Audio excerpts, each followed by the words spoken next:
going on, people? So I want to talk about the situation that happened about a week or so ago, where Helen had a mental breakdown on the road. I probably should have recorded just a regular video, but it is what it is. Alright, now that we know, so if you don't know the story, Helen was doing live feeds on Facebook, and she was stating that when she stopped at a rest area, somebody got in her truck, was holding her hostage, and had her to go live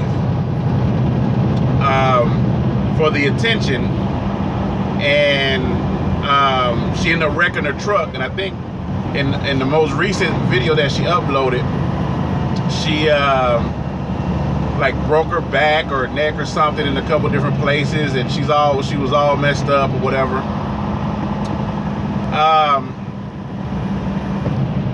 And the police report came out, news articles came out, because they thought she, there was explosive in her truck because the guy had an assault rifle and grenade and all this. It was like some real deal in the moment life situations that was going on, right? And everybody was, is this a lane? Nope. Okay. Everybody, everybody was watching. All the truck drivers and stuff started calling the police. They finally found out where the truck was at. She ended up running into a bridge. It was a whole ordeal for that 24 to 48 hours. And then come to find out that there was nobody in the truck. There was, she was driving at a normal speed, and basically she had a mental breakdown. And the messed up part about it is, in our culture as black folks, we don't know how to deal with stuff like that.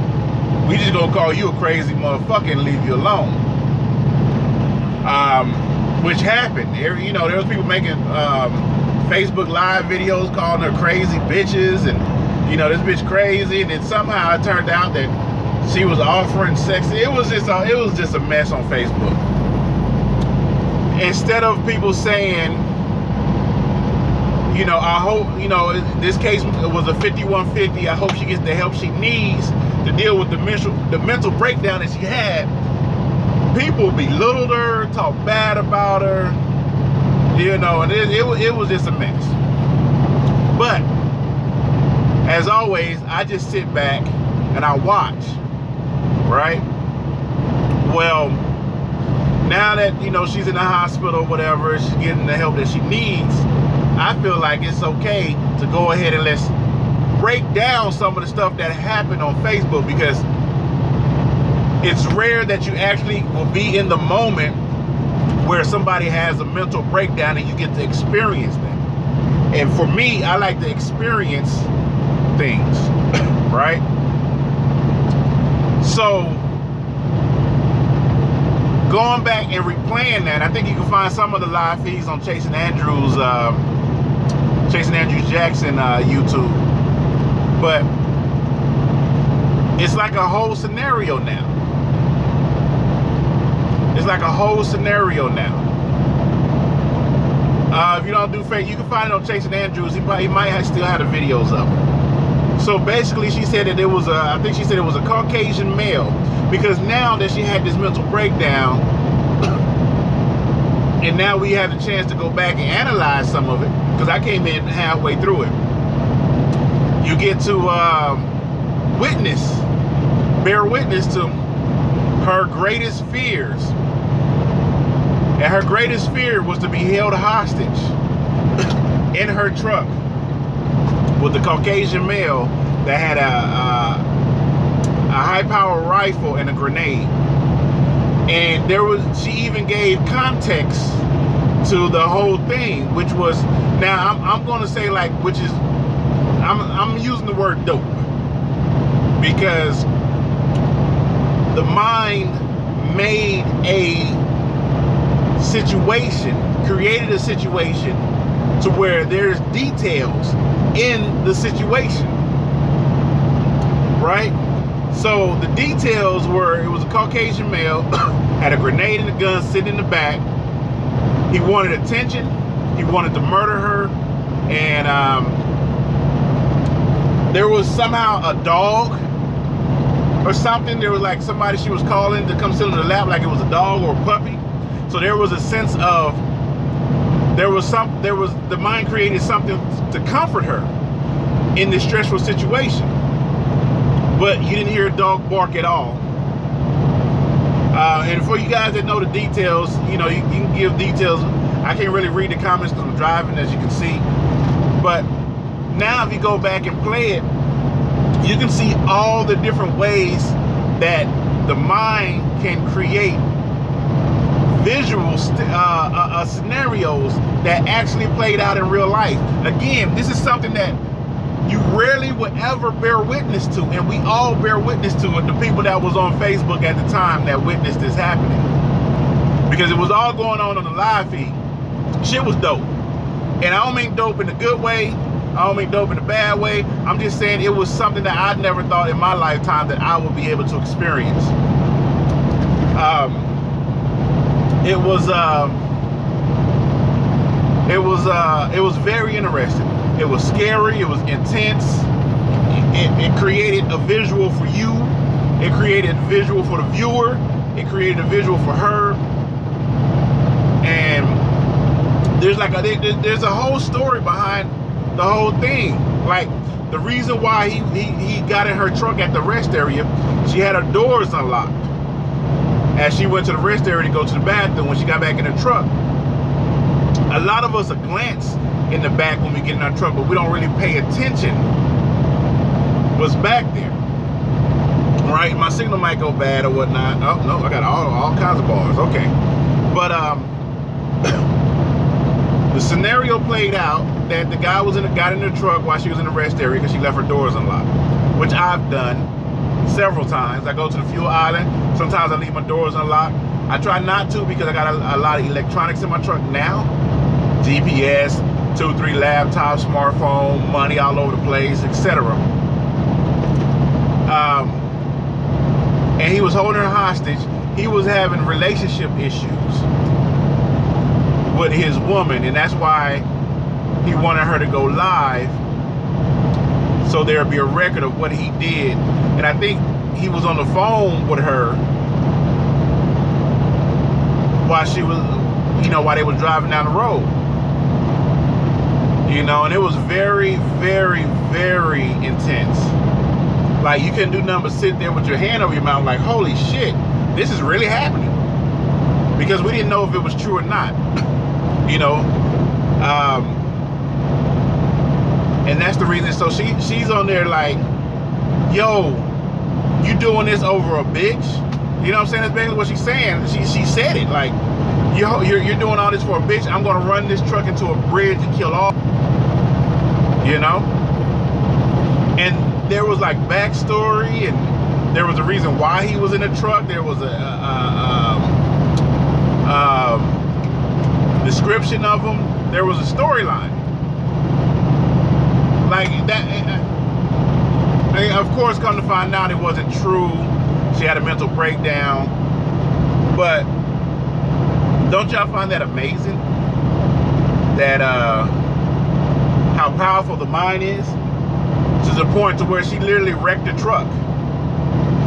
You know what I'm saying? She literally wrecked the truck because she thought somebody was in the truck with her, and she wasn't going out like that.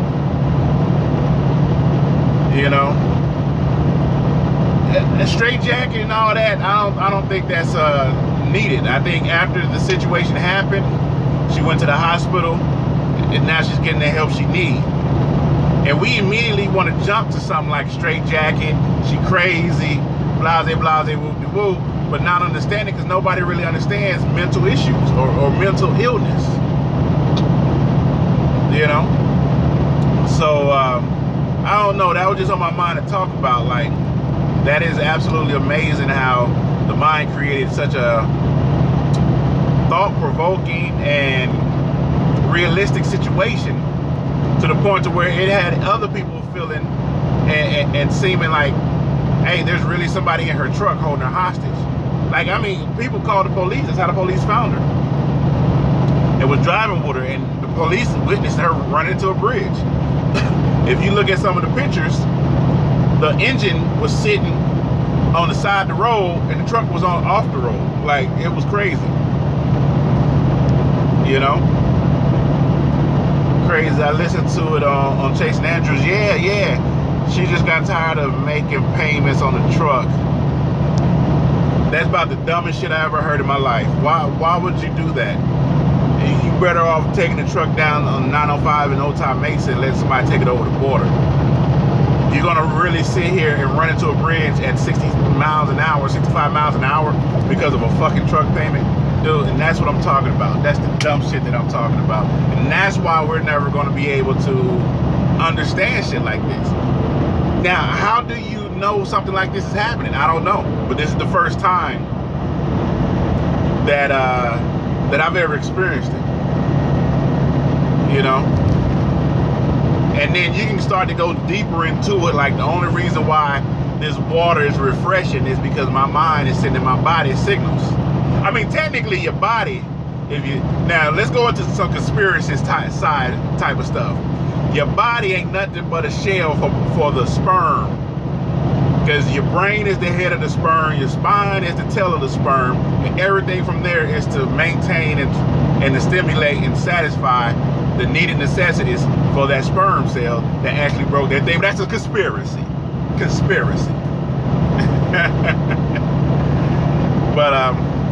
But yeah, as far as mental illness go, it's something that if you never had a chance to experience, like I said, you can probably check out Chasing Andrews. I don't know if she still has the videos up, or if he still has the videos up on YouTube, or she still has them up on Facebook. But if you want to experience some like wild, crazy, whoa, what the fuck is going on type shit, what killed me was, I want to say it was the last live feed, where she was saying she's gonna run into a bridge. She's gonna run into a bridge. And next thing you know, because if you listen to the live feed, it's all black. Like, you get little bits of light from street lights and stuff like that. It goes all black. She's like, I'm gonna kill us. I'm gonna kill us both. I'm gonna run into a bridge. And then it goes quiet. And then like 30 seconds later, you hear, oh my God! And then it goes quiet. And you just get the refreshing circle. I was laying in bed next to my lady like, holy shit, what just happened? What just happened? But I'm pretty sure she's getting the help that she needs right now. Y'all just be aware of that. And especially driving trucks, mental issues can be a big deal, especially if you're driving 18-wheelers. I mean, there's so many videos out there. Like the guy that fell asleep while driving his truck. Actually, there was a guy that died on the I-95. God rest his soul. Up there in, where was I at? I forget where I was at. But there was a JB Hunt truck parked on the side of the road. And I guess the guy must have fell asleep, ran right into the back of that JB Hunt truck. Boom. And he died. They had the covers over his, I think he died, because when I looked on the ground, there was like black covers over something lumpy. You know, but I was driving by and I couldn't like slow down and get my looky-loo on or whatnot. But you know, it's mental illness and trucking. I think trucking can help in certain areas and certain avenues of mental illness, because the solitude is amazing for some people just can't live without human contact. But some people, like myself, I can be perfectly fine standing in the truck. I had no problems. I could sit there and think to myself, listen to music or whatever. But yeah, that was up in the news in New York. Truck was parked on the off-ramp. Oh yeah, so it was up in, yeah, it must have been New York. I was just right before a toll booth. That's all I remember. But mental issues in truck driving is a big deal. It's something that you can't really tell, especially and think about how we get hired.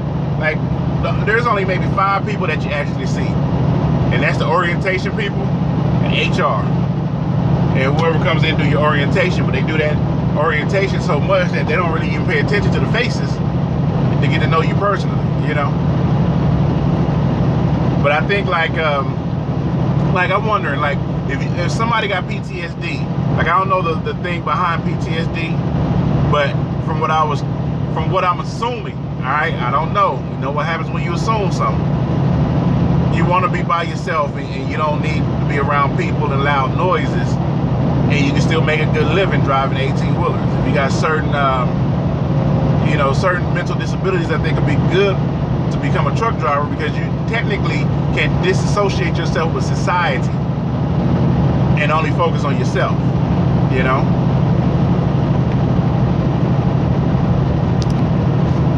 Appreciate it there, driver.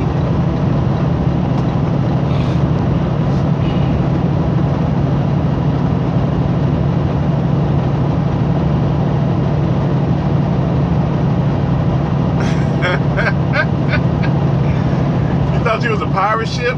Now, there are kind of, and you know, I probably should do another video about ghost stories. There's supposed to be a ghost story that if you see a black sheep or wolf, or what is it? If you see a black, I'm gonna say a black wolf or something like that. If you see a black wolf cross the road at night, you need to pull over and go to sleep. That's like a sign that you're sleepy. Or if you see a black something, you need to pull over, because that could be death coming. That could be the warning. That could be, you know,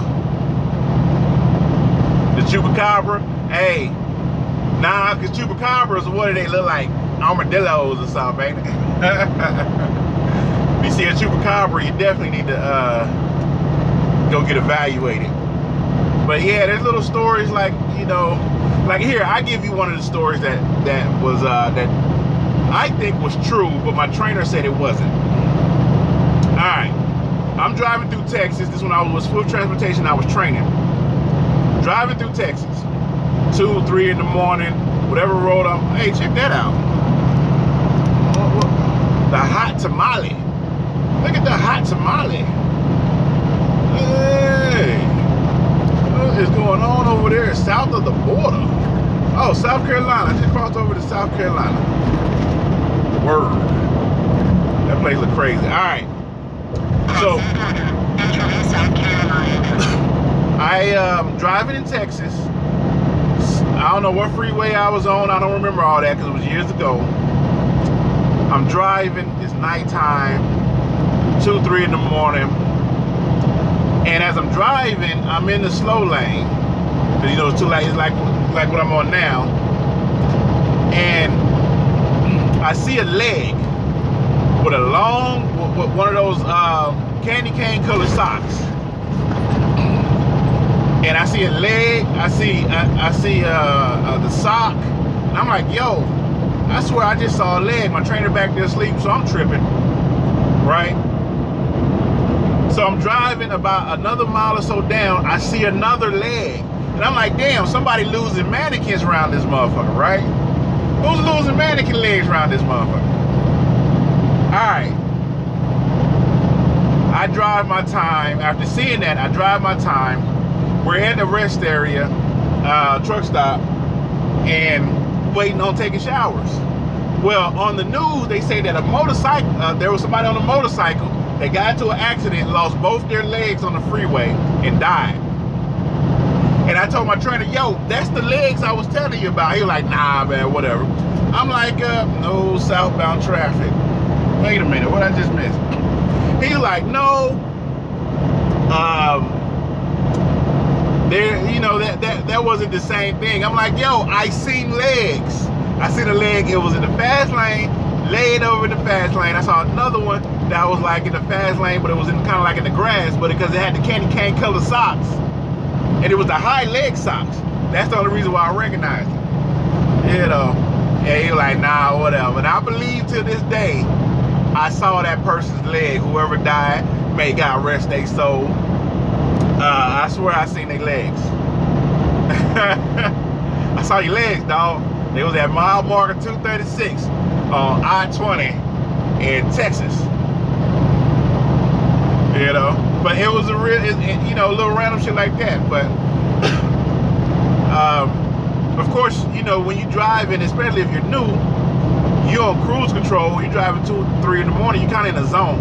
Like a lot of shit can go on that you don't even really pay attention to because you just glance in the mirror and you're looking straight. You know, and you gotta kind of teach yourself not to get hypnotized by the white choppy line in the middle of the road right there. You know what I'm saying? If you watch that white choppy line in the middle of the road, it will start to play music in your head. Did you know that? At least that's how it do me. Because I start making I'm going at a steady pace. It'll become a rhythm, and the music start playing in my head. Hey, mental illness could be. I don't know. But yeah, I just wanted to put that out there. I'm probably gonna change the title of this to something else. But yeah, man, mental illness in trucking. I think trucking can help with a lot of them, where you need to be secluded and away from society. You know, because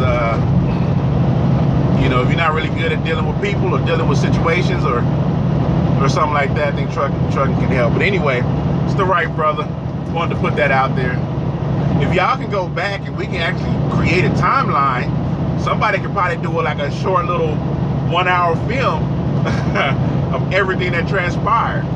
And James can be the white dude in the back with the guns that's having the women problem. You know what I'm saying? All truck drivers are somewhat mental. I don't think we're somewhat mental. I think that we're just better adapted to solitude. That doesn't mean that you're mental. That just means like you're one with yourself. You're happy with yourself. You don't need stimuli from other people to validate your existence, if that makes any sense. You know, everybody has something wrong. I don't think so. Like, I feel like I'm perfectly normal. But at the same time, I got friends and family that will warn people. Yeah, my little brother TRB's coming around. We don't know what he gonna say or how he gonna say it. Just be prepared because he doesn't have a filter, you know? So, go check out Chasing Andrews. He gonna have some live feeds. He might still got them up. See, and that's the ignorant shit right there. Like, what does her having good pussy got to do with anything? That's dumb motherfuckers comments right there. That's not the time nor place to even say some shit like that. That's like somebody come over and saying your mama got good pussy. Like, but we're not talking about her pussy. We're talking about her mental wellness. That is seeing that. Oh my God, that's the shit I'm talking about right there. But oh well. It is what it is. You know. Anyway, it's TRB. Y'all take it easy. Peace.